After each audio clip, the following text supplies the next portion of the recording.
Fala galera, pra quem não me conhece, meu nome é Diego Barros e hoje é dia da parte final das atualizações da minha vida pessoal, desde formado até aqui. Na primeira parte eu fiz aquele resumo para poder explicar tudo o que aconteceu de uma forma bem resumida e a gente pode ver aí no card. Se eu não colocar o card, como eu falei, pesquisa que é fácil de achar. Na segunda parte eu tentei focar sobre a questão de segurança nos primeiros plantões, tentando falar um pouco mais do que eu senti e de algumas dicas, algumas coisas de como foi para mim essa parte, como eu me preparei para isso. E nessa terceira parte eu quero falar muito mais de uma experiência geral, de coisas que foram mudando na minha cabeça, coisas que eu considero hoje muito mais importante. E quanto mais você for percebendo isso, essas coisas que eu tenho para poder falar, eu acredito que sua qualidade de vida vá melhorando. Mas a gente faz aquele corte e já já a gente começa. Então galera, como eu falei, o principal aqui nessa parte vai ser falar sobre mudanças na minha cabeça e o porquê determinadas decisões que eu tive eu considero acertado e coisas que eu peso muito hoje na hora de escolher meus plantões. A primeira coisa que foi o que eu reforcei bastante, e por isso não vou perder tempo com isso, porque eu falei muito disso no vídeo anterior, é a questão dos degraus de complexidade. Então tente realmente começar ali, se você vai optar por emergência, se você não foi para o PSF e opta ali, não vai também para residência, mas vai fazer emergência, tente ir degrau a degrau, tente procurar um plantão de enfermaria, tente procurar um plantão de porta de baixíssima complexidade. Como eu falei, eu trabalhei numa clínica em que realmente era tudo super simples. Muita gente, na verdade, infelizmente ia lá até para poder querer atestado. Então a gente tinha toda uma chatice de eventualmente ter que negar porque não tinha nenhum tipo de indicação, e isso gera uma dor de cabeça chata. Então não estou te dizendo que esse plantão é mil maravilhas, existem outras demandas que vão aparecer e que vão te chatear, mas é necessário você ir pegando mão para poder ir fazendo uma evolução do seu raciocínio, pegando as coisas simples, pegando o manejo de fazer certas receitas, certas coisas mais rápido, de evoluir bem, examinar bem seu paciente, e aí sim você ir fazendo cada degrauzinho à parte. Como eu falei também, para mim foi fundamental nesse início, eu e Vinícius ter dividido todos os plantões. Eu acredito que nos 2 primeiros meses a gente dividiu tudo. Eu não vou lembrar exatamente o período, mas foi mais ou menos isso. E aí depois a gente foi sim se arriscando, indo sozinho para o plantão. E aí dessa forma a gente cada vez mais foi enfrentando nossa insegurança e ganhando confiança, porque a gente via que a gente sozinho conseguia resolver as coisas. Mas isso não exclui a possibilidade de dar plantão junto. O que é que eu quero dizer? Quando a gente iniciou lá, a gente dividia. Então, mesmo plantão, a gente dividia e ficava metade do plantão para cada um. Então, a gente dividia o trabalho, dividia a remuneração. Só que existe uma possibilidade, que é uma das coisas que eu peso muito, mas muito hoje, é de você ter a possibilidade de ter 2 vagas, ou seja, 2 plantonistas, às vezes tem 3, e você dividir o outro plantonista sem um amigo seu. Gente, se eu te disser que eu prefiro receber menos, mas ter essa possibilidade, eu não estou mentindo. Eu prefiro 1000 vezes receber menos no plantão e ter isso. Por quê? Porque, gente, vocês vão ver que existem colegas e colegas. Existem colegas, desculpa a palavra, mangueados, que a gente usa esse termo aqui, que é aquela galera que faz tudo muito meia boca. E se puder empurrar as coisas para o próximo plantão, vai empurrar. E se chega alguma coisa para você, a pessoa nem se abala de tentar ajudar ou oferecer pelo menos ajuda. Então você está literalmente sozinho no plantão e você não consegue contar em nada com aquele colega dali. Às vezes pode ser até pior, porque esse colega é aquele colega que eu acabei de citar aí, que é o colega do neutro pro negativo, mas às vezes tem aquele colega bem negativo. É aquele colega que, tipo assim, é desrespeitoso com a equipe, é aquela pessoa que é mal educada mesmo, não tem jeito nenhum para poder falar com os familiares, não tem jeito para poder falar com os pacientes, e aquilo dali vai te desgastando. Você vê certas coisas que dá vontade de, às vezes, pular no pescoço. Então, isso é muito importante. Se você puder realmente escolher em estar com gente boa no seu plantão, vá e faça isso. Direto eu passo por essa situação de coordenador vir me pedir para eventualmente eu cobrir um plantão que está um buraco, eu diversas vezes ajudo, mas eu costumo, pelo menos, se for algum lugar que é mais do que um plantonista, olhar quem mais vai estar no plantão. Porque determinadas pessoas eu já conheço e eu evito. Eu falo assim, nem vou. Não vou porque vai ser um estresse muito grande. Queria poder ajudar, mas eu sei que vai ser um estresse absurdo. Então, para eu poder fazer isso é porque, vamos dizer assim, o coordenador tem que estar num desespero de não encontrar ninguém e eu não ia querer deixar ele na mão. Mas tirando isso, se eu puder, eu não pego. E aí, por outro lado, quando eu vejo surgir 2 vagas no mesmo dia, é a hora de eu tentar ver se eu não consigo encaixar ali junto com outro colega, junto com um amigo, alguma coisa legal, pra gente já ter aquele dia bom de plantão. Que, gente, você poder ter alguém ali do lado que você gosta, que é legal, que tá ali em parceria com você fazendo tudo, o plantão passa voando. Porque se o plantão for o caos, vocês se ajudam. Se o plantão for tranquilo, se o plantão for controlado, vocês podem bater um papo, trocar uma ideia e tal, e quando vê o plantão já foi. Então, eu costumo brincar que é mais ou menos como se eu te pagasse para você poder subir escadas. Então, se eu te falasse assim, ó, eu vou te dar R$100 para você subir até o 5º andar. Aí você fala, beleza. Aí eu falo assim, ó, eu vou te dar 120 se você subir até o 10º. Tipo assim, vale a pena esses R$20? Vale a pena você fazer o dobro do trabalho por causa dos 20% a mais? Não, não vale. É literalmente, quando a gente bota para nossa remuneração, às vezes você pegar um plantão ali que pode até pagar bem, mas que vai ser o caos, não vale a pena. Não vale a pena, que é muito melhor você às vezes receber menos em outro lugar, mas tem uma qualidade de plantão muito melhor, você ir, ó, leve para casa, de boa, às vezes pegar 24 horas e parecer que você nem deu plantão, do que realmente passar por determinadas situações. Então, isso para mim mudou drasticamente. E aí eu tô falando para mim do principal, que é com quem você tá no plantão. Mas vale a pena olhar as beiradas também. E eu olho também. Gente, hoje eu me dou a liberdade de poder escolher a dedo os plantões que eu pego. Eu não tenho agonia. E para eu poder pegar o plantão do caos, como eu falei, só se for para poder ajudar alguém. Mas geralmente, para eu poder escolher meus plantões fixos, eu vejo com quem eu vou estar e as beiradas. O que são as beiradas? Quem me passa o plantão e para quem eu vou passar.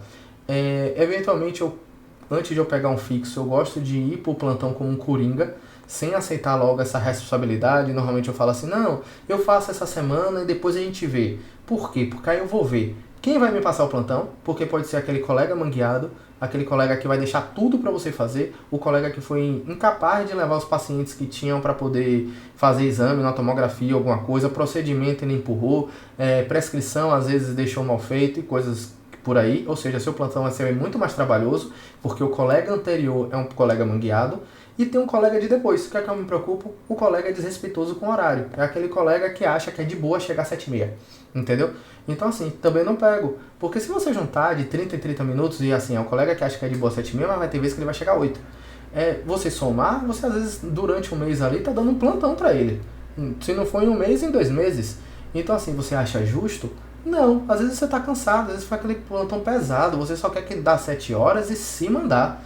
E aí o colega fica chegando atrasado. Eu não tenho paciência.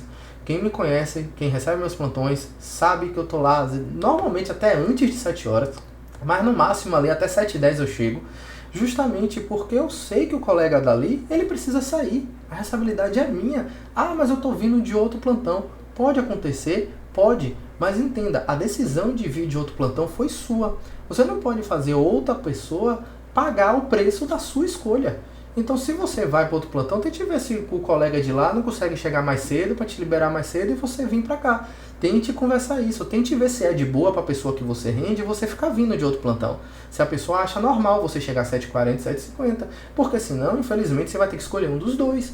Você não pode forçar literalmente. Eu literalmente acho muito injusto não ter uma forma automática de repasse disso. Do tipo, de a gente realmente bater o ponto, eu sonharia com isso, de a gente bater o ponto e se o colega chegar atrasado, aquela fatia do preço dali ser descontada dele. É porque eu me preocupo com dinheiro? Não. Mas é porque se dói no bolso dele, a chance dele chegar no horário é muito maior. Se ele sabe que toda vez ele vai perder ali aqueles 30 minutos do plantão dele, 40 e tal, tem muito colega que vem de casa e chega às 7h30, chega às 7h40. Ele chegaria às 7 horas, porque ele sabe que ele está jogando dinheiro fora. Então, infelizmente, como eu falei, eu acho uma tremenda falta de respeito esses atrasos. É a pessoa considerar que o tempo dela é mais importante do que o meu. Então sim, eu considero na passagem do plantão, para quem eu vou passar, a hora que essa pessoa chega. Aí se você consegue combinar isso, você consegue pegar, e eu tenho essa situação hoje, de você conseguir receber o plantão de gente que é responsável, passar o plantão com gente muito boa e passar para o colega que também chega no horário. Se chegar atrasado é muito pouco, você até sabe que quando ele atrasa até um pouco mais é uma coisa que é pontual, ou seja, aconteceu alguma coisa, aconteceu intercorrência. Aí você nem se estressa, eu mesmo não me preocupo. Colega que às vezes chega às vezes 7h20, 7h30, mas eu sei que aquilo dali é muito raro, ou seja, só aconteceu naquele dia porque foi um imprevisto. Eu fico muito mais tranquilo. Então assim, se eu fosse dizer para vocês se minha prioridade realmente é o dinheiro, tá muito mais abaixo. É óbvio que eu não vou ficar trabalhando em um lugar que seja muita demanda, um alto risco de pacientes graves, envolvendo outras coisas, recebendo, vamos dizer assim, de forma injusta. Mas de longe isso para mim não é o principal ponto, a principal característica de que eu vou avaliar. E aí, claro, existem outros pontos. A relação, por exemplo, com o chefe do plantão também tem uma excelente relação, que é a pessoa que acaba organizando os leitos. Isso não tem em todas as unidades, mas tem alguns hospitais que tem essa figura dessa pessoa, que é quem libera as regulações, quem analisa as vagas, quem consegue garantir ali o conhecimento de quais vagas estão disponíveis, quem ele vai liberar para regulação, quem ele vai reservar um leito para cirurgia, por exemplo, de quando vem da enfermaria um paciente que complicou, para onde é que vai. Então essa é uma pessoa também que é muito importante, você ter uma boa comunicação. Então o chefe do plantão também conta, a pessoa que faz a escala, seu coordenador também é muito importante. Quando você tem uma pessoa ali que tem uma preocupação com sua equipe, de ter uma boa comunicação, tanto de esclarecer as coisas, de repassar, não deixar as pessoas serem surpreendidas com novidades e saber lidar de forma educada, com preocupação com as pessoas, isso pesa muito. Já inclusive pensei em sair de unidade por causa disso, de determinados desrespeitos que rola eventualmente com esse tipo de gente, mas são coisas que são menores para mim do que o dia a dia em si. Então, gente, isso para mim foi as coisas que foram pesando. Já falei também do aprendizado. Se você puder, dentro daquela complexidade, buscar lugares em que você vai ter alguém para poder estar discutindo e evoluindo o seu conhecimento, refinando suas condutas, isso é muito bom. Então, esses tipos de preocupação você vai ver que ajuda e ajuda bastante. E aí, para poder finalizar, tem a questão da estrutura dos hospitais, das unidades em geral, não vou falar só hospital, das unidades que você vai trabalhar. É muito difícil, e eu passei por isso quando eu estava no interior, e eventualmente acontece inclusive em hospitais maiores, de você saber o que o paciente precisa. Às vezes é uma medicação simples, às vezes é algum dispositivo simples e a unidade não tem. Então você sabe que qualquer coisa você vai ter que ficar solicitando regulação. E quem já está no dia a dia sabe que não é simples sair, não é rápido de sair. E eventualmente você vai ver um paciente deteriorar porque você não teve uma coisa besta à sua disposição. E isso também vai te desgastar. Então é uma coisa também que você vai pesando ao longo do tempo. Como eu falei, eu aceitei, mesmo sabendo das limitações lá no interior. Inicialmente a gente aceitou. Com o tempo a gente saiu. Mas sim, eu passei por isso, de ter que ficar esperando a regulação, de ver paciente ali que poderia, vamos dizer assim, mudar drasticamente o quadro dele com coisa besta à minha disposição e eu não tinha. Então eu tinha que tentar dar um jeito, muita coisa a gente tinha que diagnosticar muito na semiologia mesmo. Eu precisei refinar muito do exame clínico ali, porque determinadas coisas eu não tinha como ter o laboratório, pelo menos, nada de imagem para poder me ajudar. Então era muito ali no exame físico e na anamnese para poder extrair informação e tentar levantar as principais suspeitas. Então isso pesa muito. Então existem várias coisas que você vai aprendendo a pesar para ter uma boa qualidade de vida nos seus plantões depois. E inicialmente, esse papo todo foi por isso, a gente se preocupa muito de determinados locais que paguem bem, que paguem em dia, que sim, isso é importante. Eu já falei isso outro dia no History, mas a gente de praxe recebe 3 meses atrasado. Dificilmente você vai encontrar uma unidade que paga no próximo mês. E a gente não tem nenhum tipo de vínculo, geralmente, é tudo por PJ. Então, inclusive, já aconteceu situações recentemente de, tipo assim, chegar no dia anterior, o coordenador dizer que não é mais para a pessoa ir para o plantão. É nesse nível.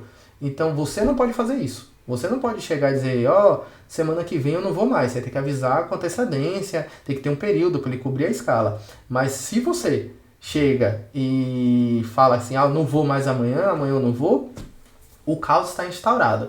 Mas o coordenador pode chegar para você e falar, ó, amanhã você não precisa ir mais não, porque você não tem nenhum vínculo. Então a gente vai ter sim dores de cabeça, e a parte financeira e esse controle, boa relação com a unidade é fundamental. Evita vários problemas, até porque quando você não recebe e você não está preparado para isso, você não tem uma reserva de emergência, algo do tipo, isso gera muita dor de cabeça na sua vida pessoal. Então a parte financeira, sem ser hipócrita, é fundamental, é importante.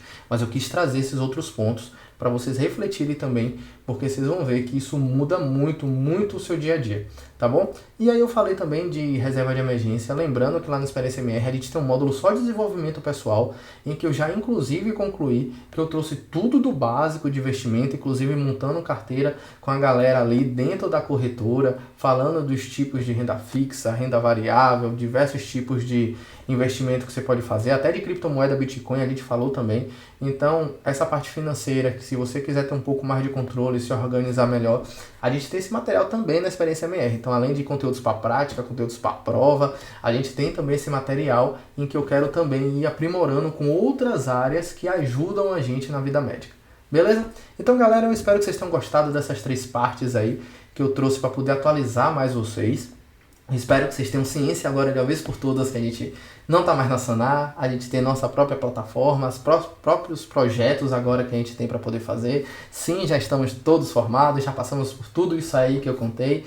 E daqui para frente a gente pode mostrar mais coisas, mais decisões, mais lugares e coisas que a gente vivenciou para vocês, considerando que pelo menos eu consegui atualizar mais as informações, o meu dia a dia, a minha vida aí para vocês, beleza? Mas como sempre, se quiser saber mais algo, deixa nos comentários, manda as perguntas que a gente vai, na medida do possível, trazendo aqui, beleza? Um grande abraço, galera, deixa seu like, indica pros amigos, vou ficando por aqui, uma excelente semana e fui!